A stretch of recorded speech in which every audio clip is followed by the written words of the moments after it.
Dominique Alizio nous a rejoint sur le plateau. Il est le directeur de publication de Chronique de la semaine. Bonsoir Dominique. Bonsoir Samuel et à mes deux co-débatteurs.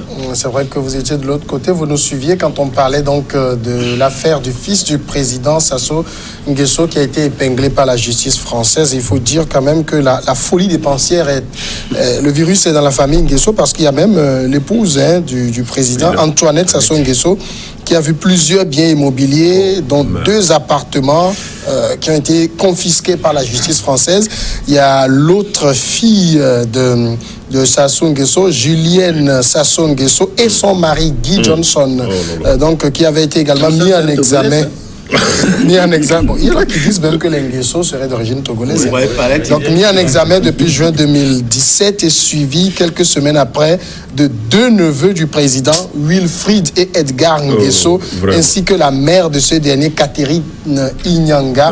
Bon, cette famille-là, vraiment, cette famille-là. Mal dans la famille Nguesso. Non, cette famille. Non, moi, dans tout ça, là, je vous ai écouté, mais c'est longtemps que vous n'avez pas touché du doigt le vrai escroc. Le vrai escroc, c'est ces pays occidentaux. Quand ils viennent acheter, c'est au vu au sud de ces occidentaux, ils le savent. Oui. Quand ils viennent déposer l'argent dans leur banque, ils le savent. Ils se taisent, ils vous encouragent même. Il y a ces banques européennes qui vont vous inciter même, vous offrir des produits incitatifs à venir déposer vos sous. Et quand ils ont suffisamment ce qu'ils veulent maintenant, un jour, ils ont un gestion qui veut dire bien mal acquis. Mal acquis par rapport à qui? Qui se plaint?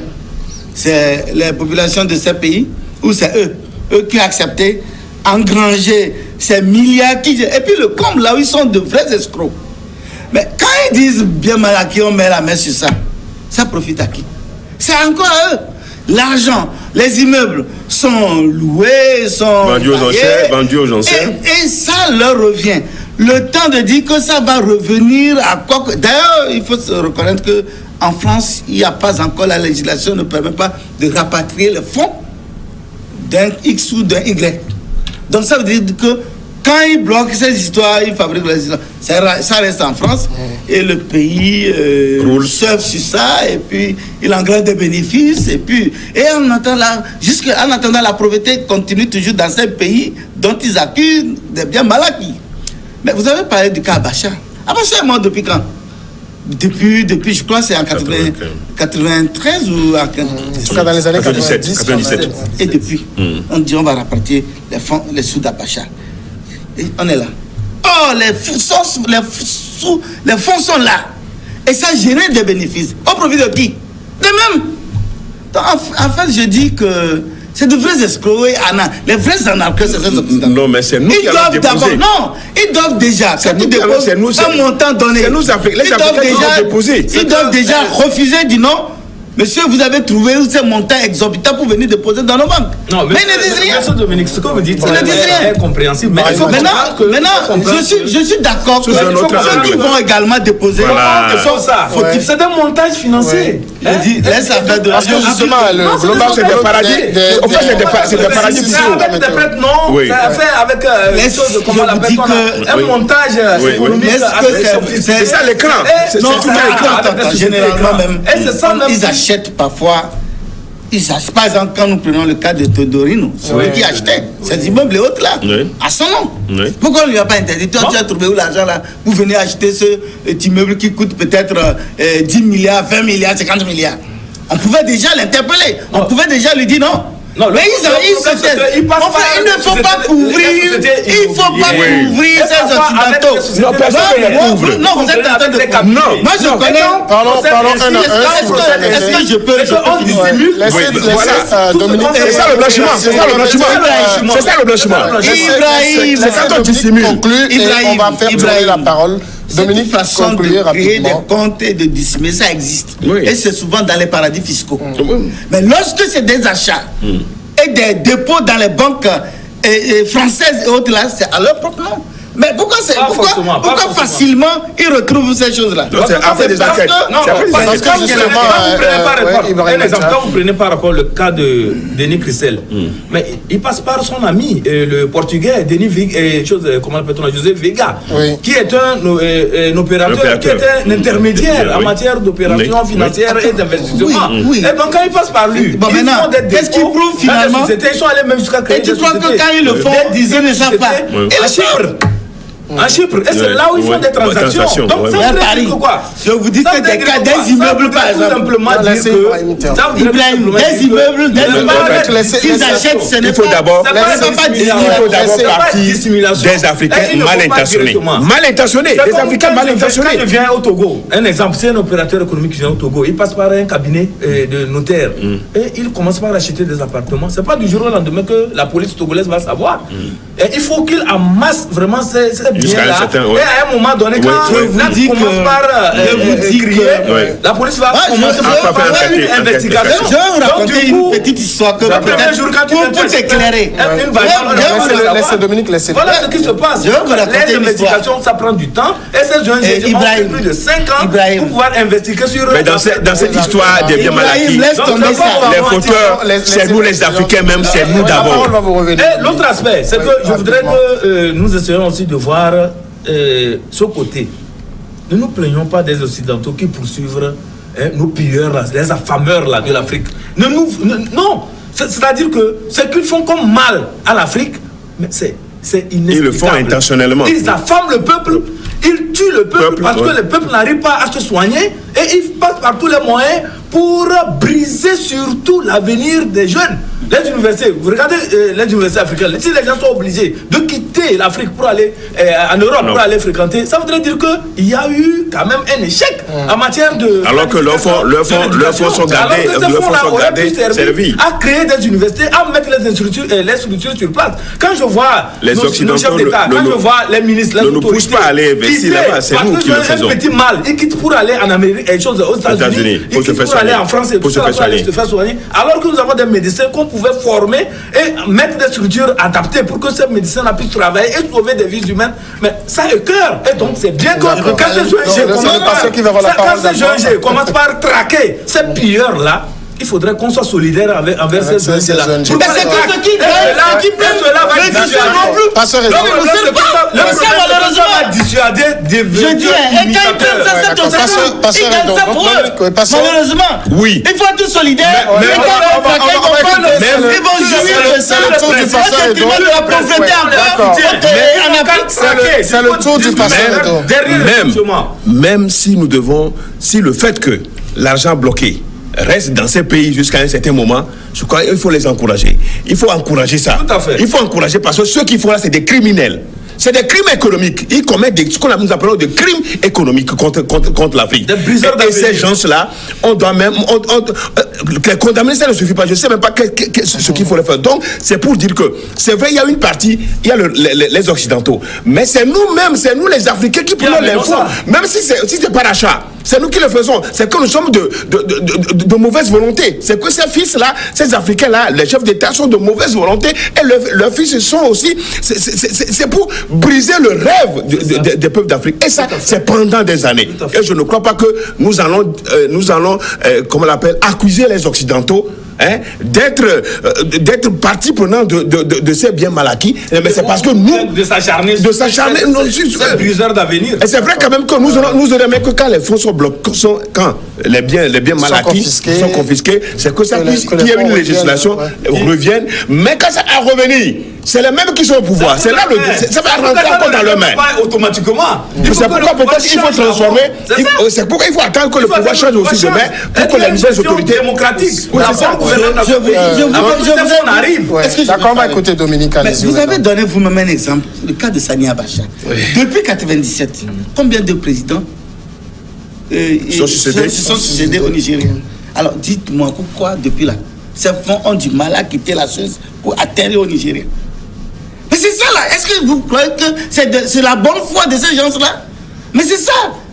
Quand tu dis Oui, c'est parce qu'on n'a pas d'université qu'ils volent, c'est pourquoi les gens envoient. Mais il ne veut pas qu'on juge. Est-ce qu'il peut me laisser partir? Non, ça est cœur. Tu peux me laisser partir. On va couvrir les voleurs, les pilleurs, laissez Dominique Si tu aller. as fait l'école coranique, mais ils ne sont pas ici. Un madrasa ici. Je voudrais dire, Allez-y.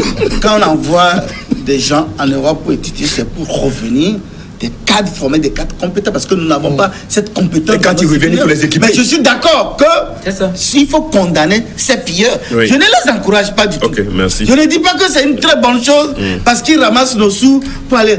Au moins, si, du moins, ils investissaient. Voilà. À l'intérieur, en interne, Au moins. on peut En bénéficier. Mais le comble, c'est que non seulement ils déposent, en déposant, en faisant des transactions, ils le savent, les essais occidentaux, ils se teignent. Lorsqu'ils atteignent un niveau, On est d'accord. ça les arrange. Ils savent, oui. Là, ils commencent pas à te poursuivre et ils bloquent. Je vous dis que l'un des grands hôtels, l'hôtel Cornavin, l'hôtel Crown à la gare Cornavin à Genève, ouais. mais c'est le même appartient à Mobutu. Il a acheté. Mais aujourd'hui, ça appartient à la République de la Suisse. Et ça, là, c'est allègrement. et ça, Ils là, mangent allègrement. Ce n'est pas fou. Au Congo, Ce il n'est y a pas fou, des des gens qui ne Africains. trouvent même pas quoi manger. Donc ça, c'est vrai. C'est pourquoi je dis, je condamne cette manière De faire, ouais. transférer les sous de l'Afrique vers ces Mais pays occidentaux. Mais au même Et moment- ces au même occidentaux, moment, leur escroquerie, c'est de fait de se taire. Et quand ils ont le magot qu'ils veulent, ils te créent une situation. Et eux-mêmes, Pour mettre la main sur ça. Bon, ça aussi, c'est un aspect que nous voyons. Oui. Il faut qu'ils arrêtent ça. Voilà. Ça ne leur servira à rien. Oui. L'homme mange combien dans la vie? Tout à fait. Qu'est-ce que tu veux? Et tu vas. Je parle que prenons le cas du Congo, par exemple. Le Congo. Regardez ce que le Congo pouvait être. Ce pays. Qui est même sorti de la guerre où les gens sont dans. Moi, on est allé à Brazzaville, à Pointe-Noire, c'est des pays. Regardez les villes. Les À Brazzaville, comme à enfants se plaisent allègrement à déposer des milliards, d'énormes fortunes dans ces États. Ça aussi, ce n'est pas la Et Samuel a bien caricaturé que le virus est Moi, la je suis famille. allé en Guinée équatoriale en 2004. C'est ça. Mais je vous dis que, en ce moment, le pays était en constitution. On est allé dans certains cas vraiment, c'est l'extrême pauvreté. Mais Théodore peut prendre 2 avions, aller à Rio de Janeiro, et puis Avec des trucs danser de liasses, avec les demoiselles qui tournent bien leurs fesses, qui dansent bien la samba, et revenir. Alors qu'en ce moment, son pays, les gens souffrent, les gens... Et le tout même pas Ça, par chose. maintenant, il faut que ça soit un combat en amont et non en aval. D'accord. On va dès le début, on va changer de sujet. On va passer maintenant à la Libye. C'est dans le nord de l'Afrique. Des combats ont opposé jeudi les 2 camps rivaux au sud de Tripoli, faisant de nouvelles victimes civiles malgré l'adoption la veille par d'une résolution au Conseil de sécurité de l'ONU réclamant un cessez-le-feu durable en Libye. Cette résolution est la première approuvée par le Conseil depuis le début, le 4 avril 2019, de l'offensive du maréchal Khalifa Haftar, l'homme fort de l'Est, contre Tripoli, le siège du gouvernement d'union nationale. Mais sur le terrain, le test qui appelle notamment à la consolidation d'une trêve fragile observée depuis un mois n'a pas abouti jeudi au résultat escompté, au moins dans l'immédiat. Vous pensez qu'on va jamais parvenir à un cessez-le-feu véritable dans ce pays si l'un des 2 rivaux n'est pas vaincu? C'est bien que Dieu maudisse ceux qui ont détruit la Libye. Que Dieu maudisse. Non, ceux qui ont tué Kadhafi. Ça, c'est pas celui qui parle. Non, ça fait mal. Non. Et Ibrahim, regardez ce qu'ils ont fait à la Libye. Regardez ce pays où ils faisaient bien vivre malgré. Avec l'appui des Libyens eux-mêmes. Oui, mais avec l'appui de Benghazi. De certains Libyens manipulés. De certains Libyens manipulés d'une manière ou d'une autre. Même si on veut que la Libye soit démocratisée, ce n'est pas cette manière. Regardez. Regardez. On ne paye pas l'électricité. Regardez. Il n'y a pas de taxes. Il n'y a pas d'impôts. Moi, j'avais demandé à l'ambassadeur du Togo en Libye, quand il allait, c'était Sotoubéré. C'était Sotoubéré. Oui, c'est lui, l'ambassadeur. C'est après qu'il allait à Paris. Oui, bien sûr, c'est de là qu'il allait. Il allait à Paris.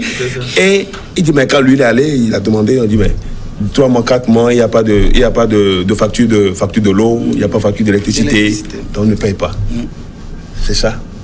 Mais regardez aujourd'hui, Sarkozy et ce bonheur. Et on va choisir quoi? Regardez ce que Sarkozy et les autres ont fait. Aujourd'hui, ils sont où là? Pourquoi ils ne viennent pas construire? Pourquoi ils ne viennent pas construire?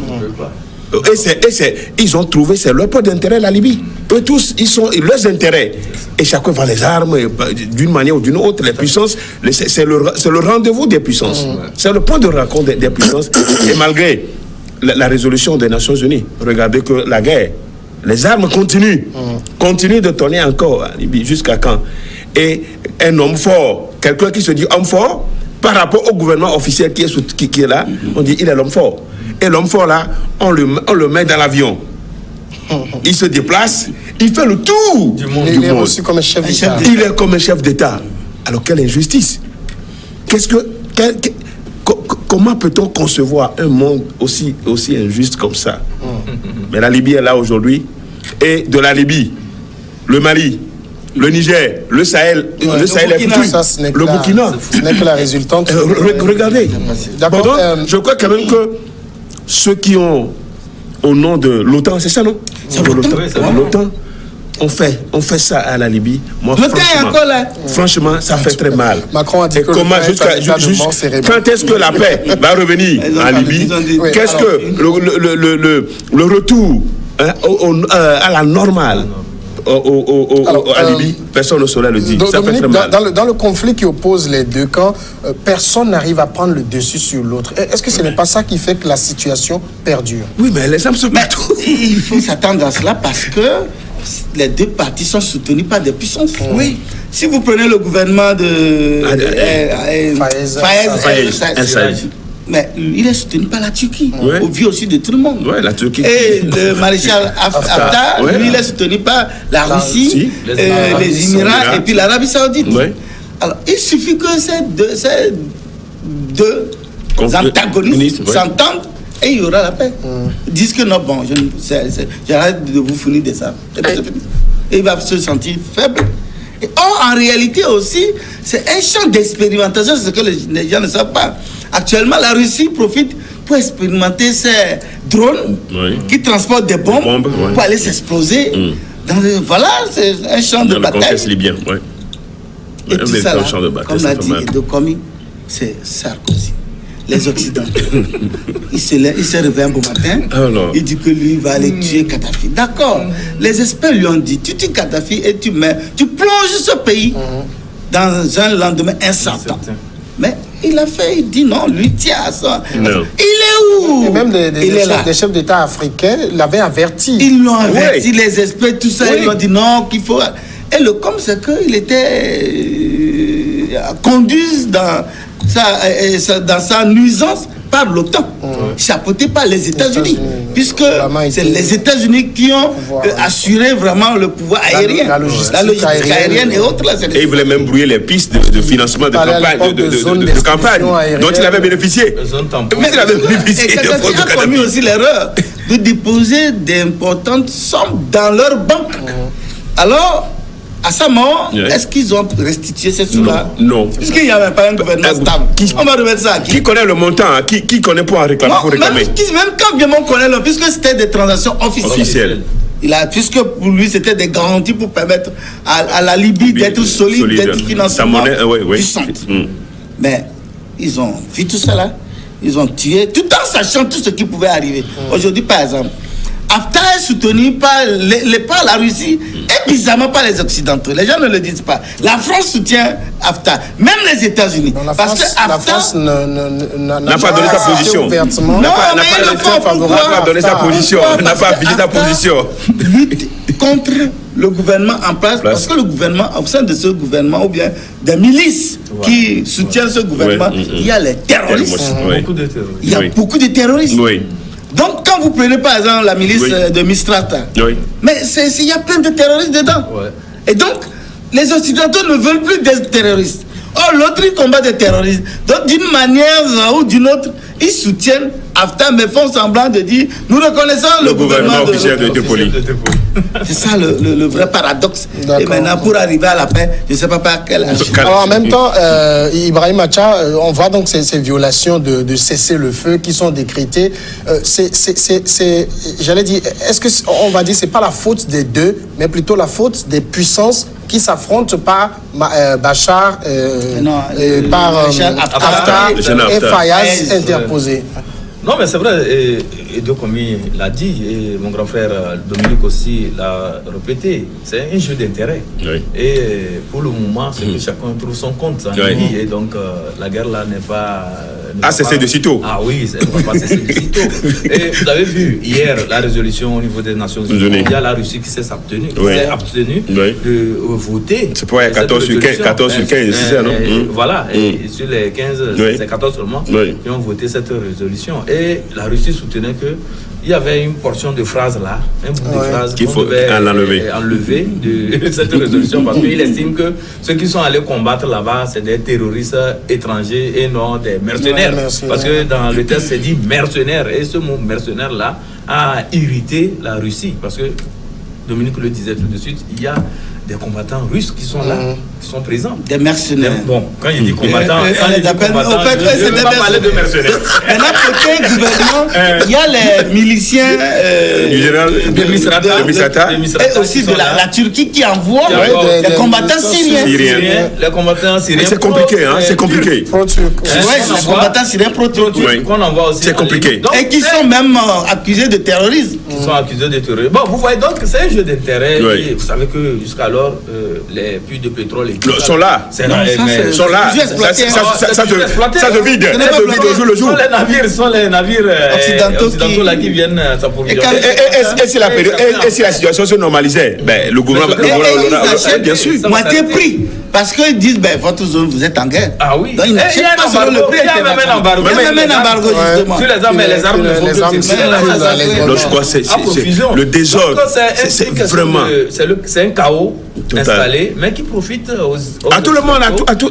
Chacun tire son bénéfice dedans. Et donc, quand la communauté internationale fait semblant de parler de bien sûr. Oui, on dit on condamne. On condamne, il y a une résolution. C'est ce qui se passe. On a besoin de temps de couvrir des armes malgré françaises. Avec le général Haftar, oui. Alors, mais tout cela, c'est les civils qui payent le lot tribunal. Oui, mais est-ce que c'est un pays? La Libye, est-ce que c'est un pays? Les armes sont partout. Chacun a des armes, les bombardements et autres. Aujourd'hui, quand vous allez à Tripoli, il n'y a qu'un seul aéroport qui est fonctionnel. Et même de temps à autre. C'est pas régulier. C'est pas régulier. Vous comprenez? Bon, dans ça, c'est. Quand vous prenez la flotte Africa Airways, mais puisque c'est la compagnie de la Libye. C'est la compagnie de Kadhafi. Donc c'est dire quand même que la situation est compliquée. Et ceux qui ont d'intérêt là-bas, c'est à eux de s'entendre un jour pour dire... Alors quand on dit ceux qui ont d'intérêt, c'est juste le pétrole, c'est ça? C'est tout. Mais qu'est-ce qu'on peut en chercher? Il y a autre chose. C'est le pétrole. Sans pétrole, là, qui va aller chercher la Libye? Le pétrole pas ricocher l'industrie de l'armement. Bien sûr. Je dis, s'il n'y avait pas de puits de pétrole, qui va aller chercher? On va chercher quoi? Qui va aller là-bas? C'est un désert, on va dire que c'est un désert. Il n'y a rien. Donc c'est dire que ce qui se passe, les Nations Unies même sont en position de faiblesse. Mais d'ailleurs, ça profite aussi aux Nations Unies. Puisque tout ça là, plus les pays qui financent, c'est les pays qui financent les Nations Unies. Qui constitue la communauté internationale. Bon donc, on pense quand même que ce qui s'est passé avec la chancelière, avec la conférence de Berlin, ça pouvait donner quelque chose. Mais quelques jours après, jusqu'à le lendemain, tout a été violé. Et aujourd'hui... Moi, c'est le sommet de Sochi que j'avais pensé... Bon, qui peut donner quelque chose. La Russie, Vladimir étant un acteur principal de cette crise, peut-être il pourrait vraiment parler. Jusque-là, est-ce que les deux acteurs, les deux antagonistes se rencontrent même? Ils se rencontrent pas. Bon, donc s'ils ne se rencontrent pas, ils se parlent. Mais leur rencontre, ça va servir à quoi? Plus que derrière eux, c'est les grandes puissances. L'attente devait venir de ces grandes puissances pour les comprendre, pour dire finalement, nous ne vous livrons pas les armes, voici ceci. Mais tout est question d'intérêt. Tout est question d'intérêt et c'est l'Afrique qui paie le lourd tribut. Mais c'est vrai. Et l'Union africaine. Le drame maintenant. L'Union africaine est là dans tout ça. Mais quand on allait tuer Kadhafi, qu'est-ce que le chef d'État a pu dire? Normalement, ils auraient pu se donner rendez-vous. Tirer sur la sonnette d'alarme. C'était un fait de paille. C'était un fait de paille. Du bout des lèvres. Mais j'écoutais quand même le président. C'est l'Afrique du Sud. L'Afrique du Sud. J'écoutais le président nigérien, Mamadou Issoufou, qui disait on les a avertis, mais que lui, personnellement, c'est à la radio qu'il a appris que la France attaquait la Libye. Non, laisse Mamadou Issoufou là-bas. Quand Kadhafi s'est réfugié chez lui, il n'a pas livré. Il a livré. Il a livré. Laisse ce gars là-bas. Non, mais même le fils de Kadhafi, même. Non, c'est pas Saïf Ali. Le président de la Fédération libyenne de football. C'était là-bas au Niger qui s'est réfugié. Mais il a livré. Donc c'est compliqué. Donc il n'y a plus d'État. C'est un bon comédien. L'aspect que je voulais aussi évoquer. Si lui l'appelle ses opposants de postuler dans les élections, vous voulez donner quelques le drame qu'on a créé en Libye aujourd'hui. Parce que vous allez voir que c'est devenu une guerre d'usure. Oui. Et personne n'arrive à prendre le dessus.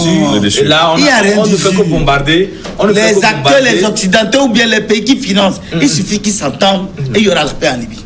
Maintenant, s'ils refusent de s'entendre, ce n'est pas. Donc, en fait, comme ça, les profitent. Donc, mettre ça dans l'usure, c'est comme si c'est des les belligérants internes qui vraiment sont. C'est eux qui s'attaquent. Chacun mais c'est les mecs du pouvoir derrière. Dans le souci du point de vue de Haftar veut prendre le contrôle. Oui. Mais de l'autre côté, il n'a pas. Donc, si au moins. Mais ça, justement, Haftar aurait pu prendre Tripoli, mieux était l'intervention de la Turquie. Oui, bien sûr. Haftar avait ils étaient presque à la porte de Tripoli. Et on va revenir après le journal continue.